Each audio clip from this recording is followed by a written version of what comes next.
दोस्तों नमस्कार, मैं हूं आर्किटेक्ट अशोक गोयल। नीट परीक्षा विवाद फैलता ही जा रहा है।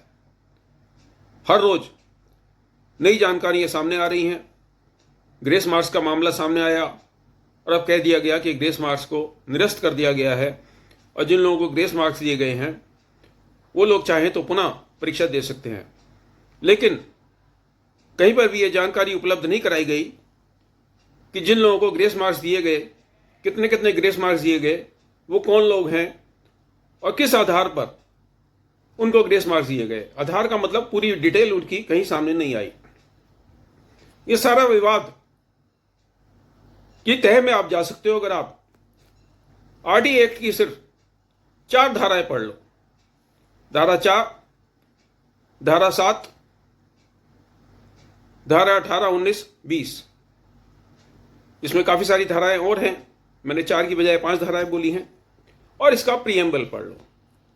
आरटी एक्ट की धारा 4 कहती है कि हर पब्लिक अथॉरिटी को अपनी समस्त जानकारी अपनी वेबसाइट पर डालनी जरूरी है और नियमित रूप से डालनी जरूरी है। सेक्शन 4 के तहत एनटीए की वेबसाइट पर सारी जानकारी उपलब्ध होनी चाहिए थी कि जिन लोगों को ग्रेस मार्क्स दिए गए, किस आधार पर दिए गए, कि कौन लोग हैं, उनकी पूरी लिस्ट उस पर उपलब्ध रहनी चाहिए थी। आरटी एक्ट का प्रीएम्बल कहता है कि कोई भी ऐसी जानकारी जो किसी सांसद, किसी विधायक या किसी शासकीय अधिकारी को दी जा सकती है, उस जानकारी को लेने का अधिकार एक आम नागरिक को है। और सेक्शन आरटी एक्ट के सेक्शन 7(1) के तहत वो ये जानकारी मांग सकता है और पीआईओ को जानकारी 30 दिन के अंदर देनी है।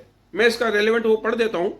Section 7(1) of the RTI act 2005 obliges PIO to provide information within 30 days in normal case, 48 hours in case the information sought for pertains to life and liberty of a person। यानी application प्राप्त होने के 48 घंटे में भी सूचना दी जा सकती है अगर ये लाइफ एंड लिबर्टी से संबंधित मामला हो। एग्जामिनेशन रिजल्ट इसी नियम के तहत आते हैं और 48 घंटे में आप ये जानकारी एनटीए से मांग सकते हैं कि ये जो ढेर सारे 1500 से ज़्यादा लोग हैं, इनकी कंप्लीट लिस्ट उनको प्रोवाइड की जाए, किसको कितने नंबर दिए गए प्रोवाइड की जाए। और एक और मजेदार बात आपको मैं बता दूं कि इस 48 घंटे में कोई भी छुट्टी नहीं गिनी जाएगी। यानी अगर आज शुक्रवार को आप आरटीए एप्लीकेशन लगाते हो और शनिवार और इतवार को एनटीए का ऑफिस बंद रहता है, तो उनको अपना ऑफिस खोलना होगा और 48 घंटे के अंदर यह सूचना आवेदक को देनी होगी। तो यहां पर बड़ा स्पष्ट है। एक मामला सुप्रीम कोर्ट में गया था, सीबीएसई वर्सेस आदित्य बंडोपाध्याय का। उसमें भी सुप्रीम कोर्ट ने बड़े स्पष्ट रूप से बताया था कि स्टूडेंट्स अपनी किस प्रकार की जानकारियां आरटी एक्ट के तहत ले सकता है। सीआईसी से होता वो मामला हाई कोर्ट कलकत्ता में गया, कलकत्ता हाई कोर्ट से सुप्रीम कोर्ट में गया और सुप्रीम कोर्ट ने सूचना के अधिकार को बहाल रखा। 1975 का राजनारायण बनाम उत्तर प्रदेश मामले में उच्चतम न्यायालय ने संविधान के अनुच्छेद 19 में विगत सूचना के अधिकार को मौलिक अधिकार घोषित किया। अनुच्छेद 19 के अनुसार हर नागरिक को बोलने और अभिव्यक्त करने का अधिकार है। उच्चतम न्यायालय ने कहा कि जनता जब तक जागेगी नहीं, जब तक अभिव्यक्त नहीं कर सकती। 2005 में देश की संसद ने एक कानून पारित किया जिसे सूचना का अधिकार अधिनियम 2005 के नाम से जाना जाता है। इस अधिनियम में व्यवस्था की गई है कि किस प्रकार नागरिक सरकार से सूचना मांगेंगे और किस प्रकार सरकार जवाबदेह होगी।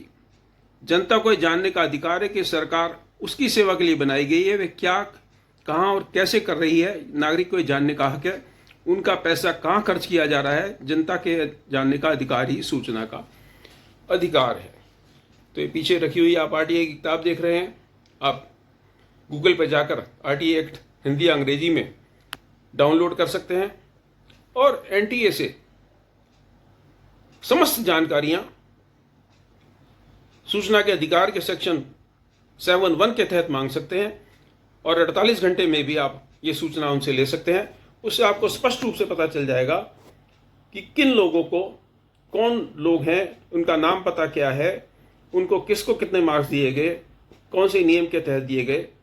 भले ही अब इन्होंने ये ग्रेस मार्क्स निरस्त कर दिए हों, लेकिन आम जनता को ये जानने का अधिकार है। और ये जरूरी नहीं है कि आपके बच्चे ने नीट का इम्तहान दिया हो। एक साधारण नागरिक की तरह भी आप आरटीआई एप्लीकेशन लगा सकते हैं एनटीए में, और ये सारी जानकारी उनसे मांग सकते हैं। और ये सारी जानकारी अगर 48 घंटे में आपको नहीं देते तो सेक्शन 18, 19 और 20 के तहत आप सेंट्रल इंफॉर्मेशन कमीशन में जाकर कंप्लेंट दर्ज करा सकते हैं, कंपनसेशन की मांग कर सकते हैं और इस सूचना देने का रिक्वेस्ट कर सकते हैं। सेक्शन 4, सेक्शन 7 की धाराओं का फ़ायदा उठाइए, एनटीए से समस्त जानकारियाँ मांगिए और फिर आपको पता चलेगा कि कौन लोग हैं कि जिनको ये ग्रेस मार्क्स दिए गए। और आप ये भी मांग कर सकते हैं कि उन अधिकारियों के नाम बताएं जिन्होंने ये फैसला किया कि स्टूडेंट्स को ग्रेस मार्क्स देके उनके नंबर बढ़ाए जाएंगे। इसमें कोई गोपनीयता की बात नहीं है। सरकार कई बार ये कहती है कि फिड्यूशियरी रिलेशनशिप है, फिड्यूशियरी मैटर है, सब जुडिस मैटर है।